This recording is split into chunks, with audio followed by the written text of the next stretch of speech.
오늘 영상에서 우리 대표님들이 알게 될 내용은 상당히 충격적일 수 있어요. 40억을 증여하는데 74억 4천만 원의 세금을 낸다. 어떻게 보면 좀 당황스러운데요. 오늘 영상을 끝까지 보신다면 대한민국 국세청에서 정한 세금 구조를 어느 정도는 좀 이해하실 거고요. 그렇다면 그 상황에서 합리적인 세금을 내는 방법까지도 알게 되실 겁니다. 세금에 대해서 막연하게 두려워하지 마시고요. 우리가 세금을 좀 분석해 보고 또 나한테 맞는 절세 전략을 세우는 게 중요한 때인 것 같습니다. 안녕하세요. 정엘 가업승계연구소 소장 정선희입니다. 직접 증여와 법인을 활용한 자산 이전에 오늘의 답이 있습니다. 이건 뭐 제가 만들어낸 이야기가 아니라요. 대한민국 세금 구조를 제대로 알고 활용한 실제 사례를 말씀드리겠습니다. 썸네일에서도 보여드렸던 것처럼 자녀에게 40억을 만들어 주려면 증여세 21억 6천만 원, 소득세 52억 8천만 원을 내야 됩니다. 아마 자산을 증여해 주실 때 증여세만 생각을 하고 계셨을 텐데요. 대표님이 증여를 해 주실 때 증여세만 낸 것이 결코 아닙니다. 실제 사례 보여드리겠습니다. D산업 K 회장님이 의뢰한 사건인데요. 회장님이 두 아드님이 있으셨고요. 강남에 있는 아파트를 좀 마련해 주고 싶어 하셨어요. 아무리 자녀들이 돈을 열심히 벌어도 본인들의 힘만으로는 구입이 어렵잖아요. 그래서 한 자녀당 20억씩 지원을 하기를 원하셨고요. 이 20억을 증여해 주시기 위해서 자녀들에게 증여하고 증여 신고를 하려고 했는데 알아보니 내가 20억을 주면 애들이 증여세 내고 나면 15억 정도밖에 안 되는 거예요. 15억도 안 되죠. 그러면 원하는 아파트를 구입하는 데 좀 문제가 생기죠. 그래서 그러면 얼마를 증여해야 되는지 알아봤더니 30억 8천만 원을 증여해 주면 자녀들이 10억 8천만 원의 증여세를 내고 20억을 보유할 수 있다는 거예요. 자녀가 두 명이니까 각각 30억 8천이면 회장님 입장에서 61억 6천이라는 돈이 있어야지 우리 자녀들은 20억을 소유할 수 있게 되는 거예요. 이 사실을 알고 회장님이 깜짝 놀라셨죠. 아니 20억씩 두 명이면 40억인데 내가 40억을 증여하기 위해서 20억이 넘는 증여세를 낸다는 게 이게 말이 되냐. 증여세 최고 한도가 50%인데 이건 50%가 넘죠. 그 이유는 뒤에서도 보여드리겠지만 이 증여세 구조가 누진세인데 그 증여세까지도 내가 지원을 하다 보니 전체적인 세 구간이 올라갈 수밖에 없는 거죠. 자, 그래서 고민하던 회장님은 저희 정엘 가업승계 연구소에 의뢰를 하셨어요. 뭐 세금을 내기는 내야 되는데 조금 더 합리적인 수준에서 세금을 낼 수 있는 방법은 없을까? 제가 여기서 합리적이라고 말씀을 드렸잖아요. 아무래도 증여해 주는 돈보다 더 많은 그러니까 증여해 주는 돈의 반 이상을 세금을 낸다는 거는 회장님 입장에서는 굉장히 당혹스러울 수밖에 없죠. 그런데 여기서 또 한 가지 제가 회장님께 알려드린 게 있어요. 회장님, 지금 자녀들이 20억씩, 즉 40억을 보유하려면 회장님이 현금 60억이 있어야 가능하다고 말씀을 들으셨을 텐데 사실 세금이 들으신 증여세 20억만 있는 게 아닙니다. 회장님이 그 현금을 마련하기까지 이미 소득세를 내셨을 거예요. 적어도 회장님 정도의 세금 구간이라면 40% 이상일 거고요. 거기다가 간접세까지 한다면 절반 이상의 비용이 나갔을 거예요. 즉 자녀가 20억씩 받기 위해서는 즉 40억 두 명이니까 40억을 받기 위해서는 60억을 증여해 줘야 되고 그 60억을 마련하기 위해서 우리 회장님은 그동안 소득세를 52억 8천만 원 정도 내셨을 겁니다. 라고 말씀을 드렸더니 회장님이 너무 놀라셨어요. 그런데 가만 생각하니까 진짜 그렇게 소득세며 의료보험료, 건강보험료를 납입을 하신 거예요. 지금 방송 듣고 있는 대표님들 혹시 증여를 해 주셨다면 증여세만 생각하지 않으셨나요? 그런데 우리 대표님들이 주신 그 돈은 이미 내가 소득세를 낸 돈입니다. 자, 그럼 우리는 저희 정헬에서는 어떻게 제안을 해 드렸을까요? 저희는 회장님이 보유하고 있는 이 기업을 활용하는 것을 제안을 해 드렸습니다. 다행히 우리 회사는 자녀들이 지분을 꽤 갖고 있었어요. 그래서 이 지분을 활용하기로 했습니다. 법인에서는 보유 목적의 자사주를 통해서 추후에 인재를 데리고 오거나 또 우리 회사에 있는 인재들에게 적정한 보상을 해줄 수 있고 또 우리가 요새 많이들 하고 있는 사내근로 복지기금 같은데 출연도 할 수 있기 때문에 보유 목적의 자사주를 추천을 해 드렸고요. 회사에서 실시하는 자사주를 통해서 우리 자녀들은 일부 주식을 매각을 했습니다. 그걸 통해서 자녀들은 현금을 보유했고요. 물론 자사주도 세금을 냅니다. 그런데 다른 세금들과 다르게 이 세금은 어떻게 보면 두 단계밖에 구간이 없어요. 우리 비상장 주식 회사의 세금은요. 양도차익이 3억까지는 20%, 지방세를 포함해도 22%입니다. 양도차익이 3억을 초과할 때는 25%, 지방세 포함해서 27.5%. 물론 취득가도 빼줘요. 그런데 대부분 우리 대표님들 가족이 보유한 주식들은 취득가가 낮죠. 그래서 그냥 이 양도가액을 전체로 본다 하더라도 세금은 27%를 넘지 않습니다. 자녀들이 20억을 손에 쥐려면 아까는 30억 이상이 있어야 됐는데 지금은 자사주다 보니 세율이 낮아서 30억이 아닌 27억만 자사주를 하면 됩니다. 그러면 세금 7억 정도 내고 20억 정도가 이 두 자녀에게 가게 되죠. 자, 이렇게 여기 표에서 보시는 것처럼 전체 세금을 비교하니까 정말 기가 막힙니다. 회장님이 번 돈으로 증여를 할 때는 소득세 52억 8천, 증여세 21억 6천, 총 84억 4천만 원의 세금이 소요가 되고요. 법인을 활용해서 40억을 만들어 줄 때는 자사주로 양도세 14억 4천만 원만 부담하면 자녀에게 각각 20억을 만들어 줄 수 있습니다. 그런데 여기서 끝난 게 아니었어요.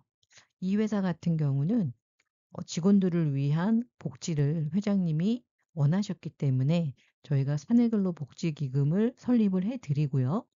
회사가 보유하고 있던 이 자사주를 사내근로복지기금에 출연을 했습니다. 자, 이렇게 함으로써 출연 기금만큼 법인세가 절감이 됐죠. 따라서 실제 세금은 약 2억 6천 정도였습니다. 물론 세금을 납부하는 주체도 다르고 세목도 다릅니다. 하지만 회장님 입장에서 본다면, 이 오너의 입장에서 본다면 결국은 법인세도 우리 회사가 벌어서 낸 거고, 우리 양도세도 우리 회사에서 번 돈 중에서 일부가 양도세로 나간 거고. 그런데 우리 회사가 또 법인세에서 절감을 받았네요. 이렇게 해서 사외 유출, 실제로 유출된 것은 2억 6천이라는 거죠. 제가 이걸 비율로 계산했더니 97%의 절감 효과가 있었습니다. 자, 숫자상으로 보면 좀 야장되지 않나 이런 생각도 드실 텐데요. 우리 대표님들 실제 증여한 경험이 있으시다면 그 돈을 만들기 위해서 내가 얼마의 소득세를 냈는지 한번 돌이켜 본다면 이 숫자가 결코 과장된 숫자가 아니라는 거를 체감하시게 될 거예요. 그런데 조금 문제가 생겼습니다. 세법 개정안, 상법 개정안에서 자사주 소각을 의무화해야 된다라는 개정안이 나왔습니다. 자사주 소각 의무화가 이제 눈앞에 현실로 다가올 것 같습니다. 지금 여기 주요 그룹 지주 회사들의 자사주 비율을 보니까요. 롯데주주가 32%, SK가 24%, 두산이 18%등 대기업들의 자사주 보유 비율이 꽤 높습니다.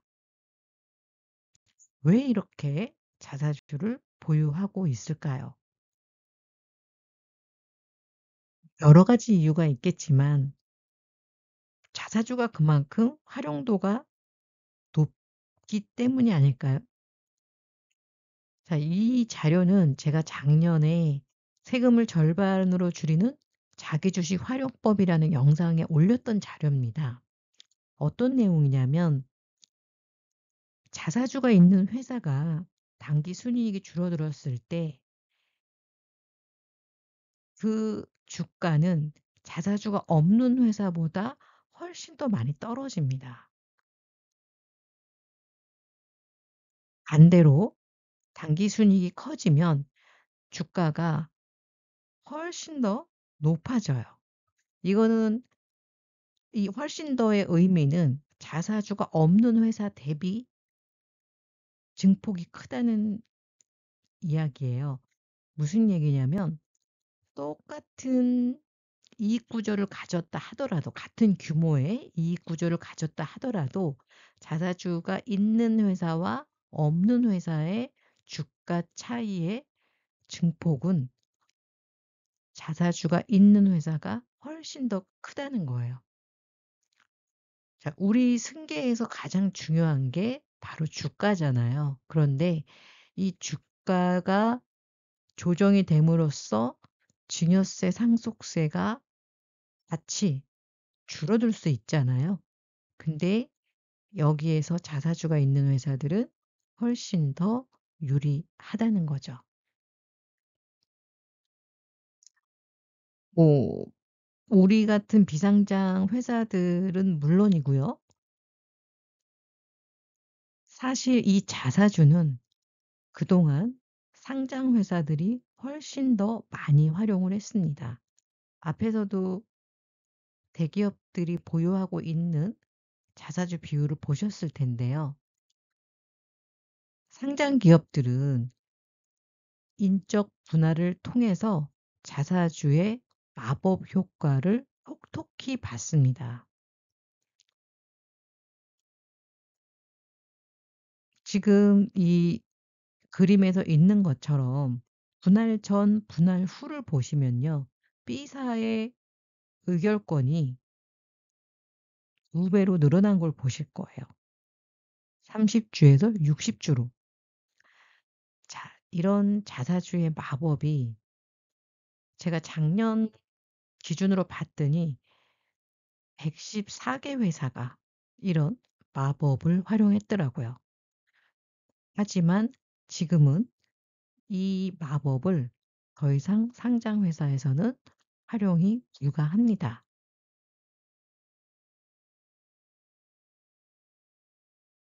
자, 제가 자사주에 대해서 여지껏 말씀드렸고요. 앞서 말씀드린 증여세가 왜 이렇게 높게 나오냐? 그 이유는 이렇습니다. 20억을 실제로 남기기 위한 역산 증여세를 계산을 해 봤습니다. 목표 금액이 20억이다. 그러면 필요 증여액은 30억 8천. 자, 세율은 30억이 초과되면 50% 구간이죠.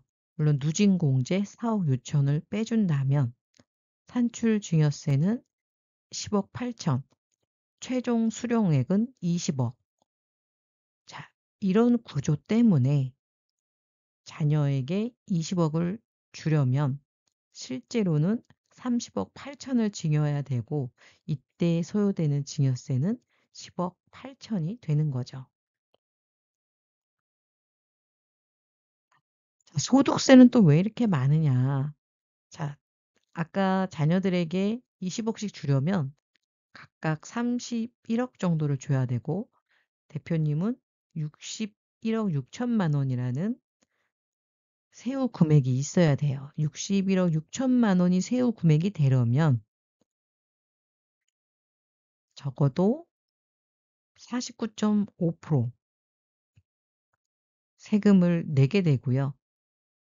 역산된 과표 기준이 114억이 됩니다. 그럼 여기에서 종합소득세, 지방세 포함해서 52억을 내고 실제 최종 남는 금액이 61억 6천이 되는 거죠. 자, 이러한 구조 때문에 앞에서 말씀드렸던 것처럼 증여를 통해서 실제 소유하게 되는 40억 때문에 회장님이 총 내게 된 세금이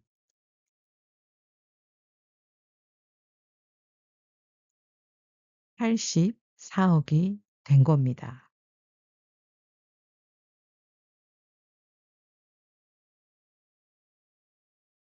자녀에게 40억을 주기 위해서 84억 4천이라는 세금이 소요가 됐고요.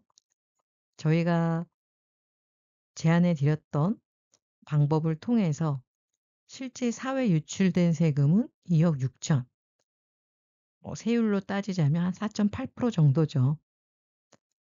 결국 아무 생각 없이 열심히 일만 해서 모은 돈으로 자녀를 줬을 때 대비 97%의 세금이 줄어든 효과가 있었습니다. 제가 앞에서 이제 자사주의 운명에 대해서 말씀을 드렸어요. 우리 국회의원들이 이런 세법 개정안을 내놓았을 때 그냥 근거 없이 내놓지는 않습니다. 제가 자사주 관련해서 논문을 쭉 찾아봤는데 어 서울대학교 경영대학 교수인 김우진 교수님의 논문이 좀 눈여겨보게 됐습니다.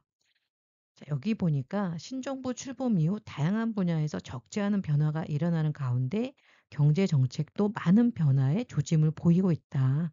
특히 재벌로 통칭되는 대규모 기업 집단에 대해서는 지난 정부에 비해 한층 더 강화된 감시와 규제가 시행될 것으로 예상된다. 이런 서론으로 시작해서 자사주에 대한 이제 논문을 써주셨어요. 논문이 기니까 제가 결론만 좀 보여드릴게요. 결론에 이런 내용이 있었습니다. 자사주 취득은 주주 환원 정책의 일환으로서 이해하는 것이 일반적이다. 즉, 취득된 자사주는 궁극적으로 소각을 통해 배당과 유사한 효과를 야기하는 것으로 인식되고 있고, 대다수의 기존 연구도 이러한 방향에서 진행되었다.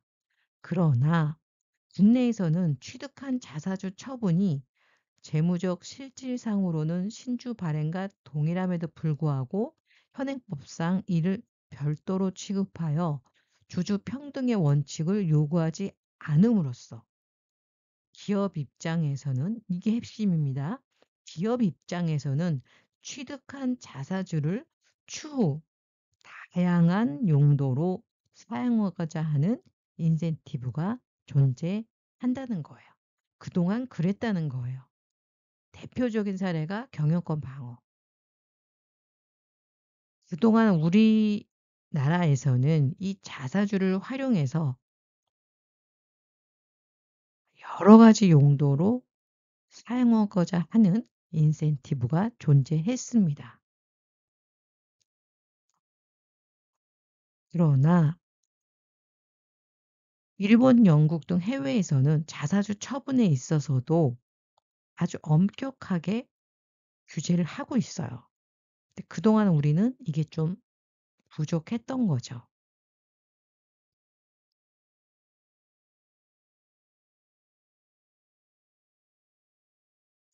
그래서 결론입니다.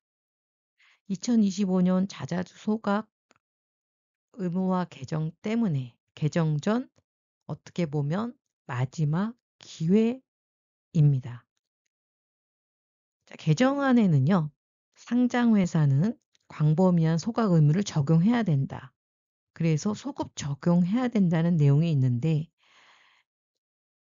비상장 회사만큼은 공포일 이후 취득분만 소각 의무를 적용하는 걸로 개정안에는 나와 있습니다. 다시 말해서 개정 전 취득분은 앞서 말씀드린 이 자사주 인센티브를 활용할 수 있다는 거예요. 어떻게 보면 지금 우리 대표님들의 판단이 향후 수억, 수십억의 세금 차이를 결정하게 될 것 같습니다.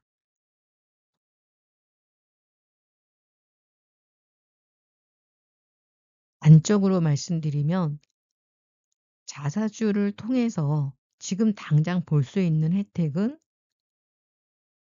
배당 소득세가 아닌 양도세로 잉여금을 엑싯한다는 거예요. 대표님들 잘 아시는 것처럼 양도세와 배당소득세는 세금부터 차이가 많이 납니다.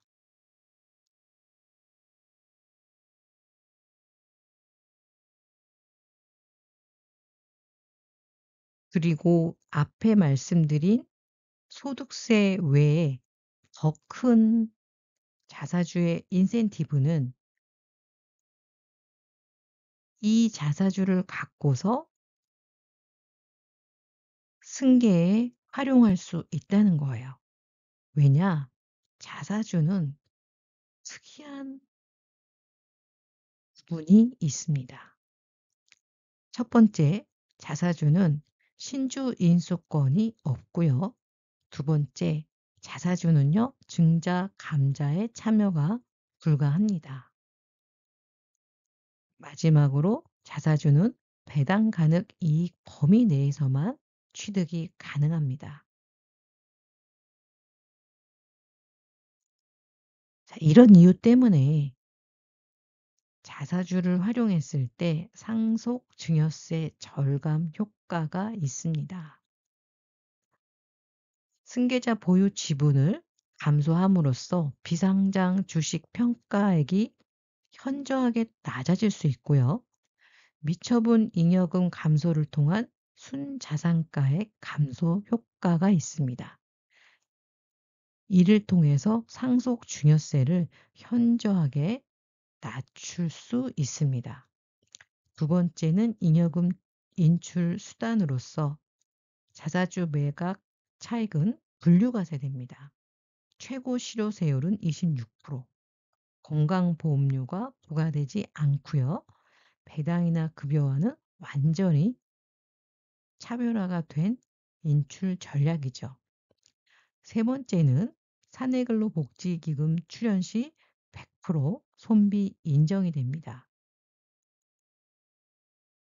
복지기금을 활용했을 때 사회에 유출되는 세금 비율을 보면 5%가 안 됩니다.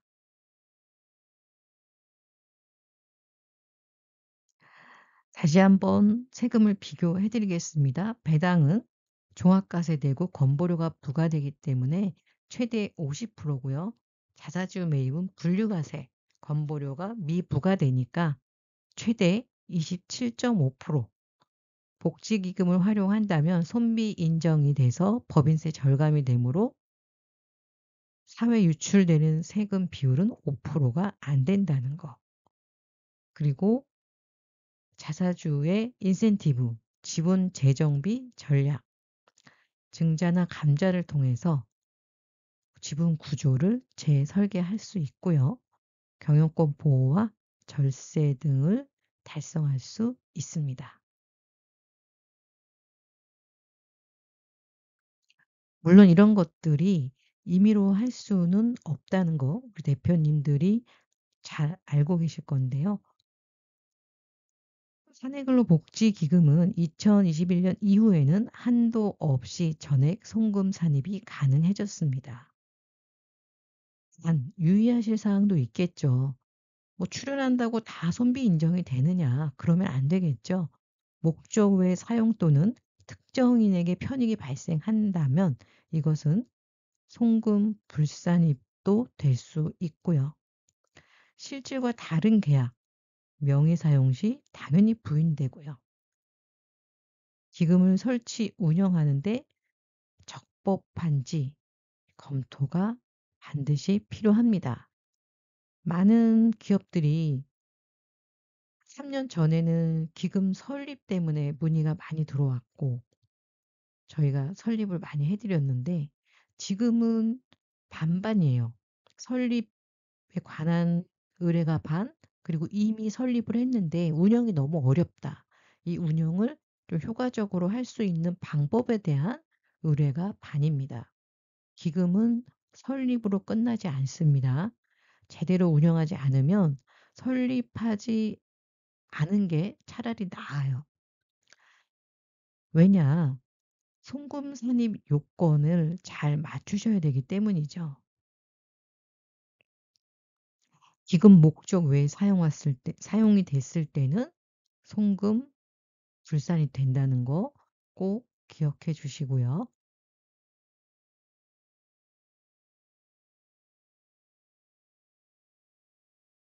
자, 오늘 서두에서 세금 구조가 너무나도 당황스러우셨을 거예요. '어떻게 저렇게 많은 세금을 낼 수 있지?' 자, 그 이유는 우리나라 세율은 누진 세율이고요. 30억만 초과가 돼도 50% 구간이기 때문입니다.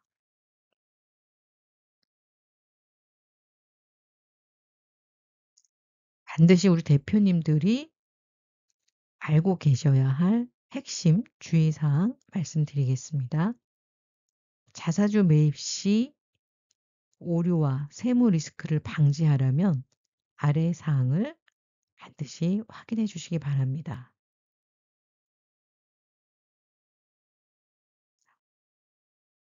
이제 그 세법 개정으로 인해서 자사주 처분 이익과 손실은 입금 송금의 불산입 추세라는 거 꼭 기억해 주시고요. 또 자사주는 배당 가능 이익 한도 내에서 절차를 반드시 지켜서 하셔야 된다는 거. 정관, 주총, 이사회 절차 등을 철저하게 지켜 주셔야 됩니다. 또한 고유 목적의 자사주를 하시려면 이 목적이 명확해야 됩니다. 이 목적이 명확하지 않은 경우에는 과세 당국과 충돌 위험이 그동안도 있었는데 앞으로는 더하겠죠. 세 번째, 시가 거래 원칙 및 리스크 관리입니다. 특수관계인 거래 시 세법상 시가에 따라야 되고요. 이에 맞지 않을 때는 증여 추징 위험이 매우 높으니까 대표님들이 이 자사주에서는 주가가 굉장히 중요합니다. 자, 우리 이제 시간이 얼마 남지 않았습니다. 법 개정 전후 자사주의 운명을 검토를 해보자면요. 개정 전 취득부는 소각 의무가 없습니다. 물론 보유 목적 자사주가 명확할 때 없다는 거예요. 개정 후 취득부는 보유 목적이라 하더라도 일정 기간 내에 소각이 의무입니다. 법 개정 전에 우리 대표님들이 자사주를 취득해 둔다면 일단은 소각 의무 없이 활용이 가능합니다. 앞에서 말씀드렸던 주가의 증폭이라든가 또 자사주의 마법이라든가 이런 부분들이 우리 중소기업은 활용이, 우리 비상장 회사는 활용이 가능합니다. 그리고 개인 주주의 양도세를 효율적인 세금으로 잉여금 인출 기회가 있고요. 오늘 우리 대표님들이 챙기셔야 될 거 정관 및 재무제표 점검해 보시고요. 또 주주들과의 소통을 통해서 이 자사주 계획을 좀 수립해 보시기 바라고요. 또 이사회나 주총 일정도 꼭 한번 체크를 해 보시기 바랍니다. 어떻게 보면 지금이 마지막 기회가 아닐까 싶습니다. 법 개정 전 취득한 자사주만이 장기적으로 활용 가능한 마지막 절세 창구가 될 수 있습니다. 개정 전에 취득한 자사주는요, 기간에 상관없이 보유가 가능하기 때문이죠. 자, 오늘의 베스트 타이밍은 오늘이라고 합니다. 대표님들 많이 바쁘시겠지만 바뀐 다음에 후회하시는 일은 없으셨으면 하고요. 자, 오늘 자사주 취득 가능 한도 진단해 보시고요. 또 자사주를 활용할 때 우리 회사가 또 우리 가족이 얼마나 절세를 할 수 있는지 한번 시뮬레이션 해 보시고 하든 안 하든 결정을 하셔야 될 것 같아요.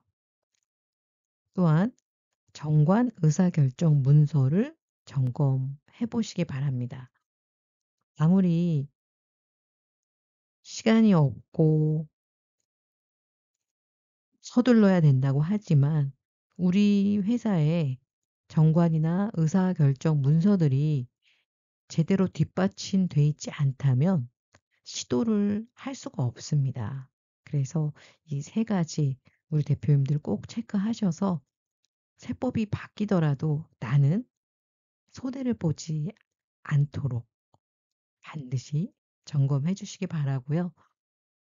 올해는 유난히도 세법 개정안이 뒤늦게 계속 나오면서 영상을 급하게 준비를 하게 되는 것 같아요.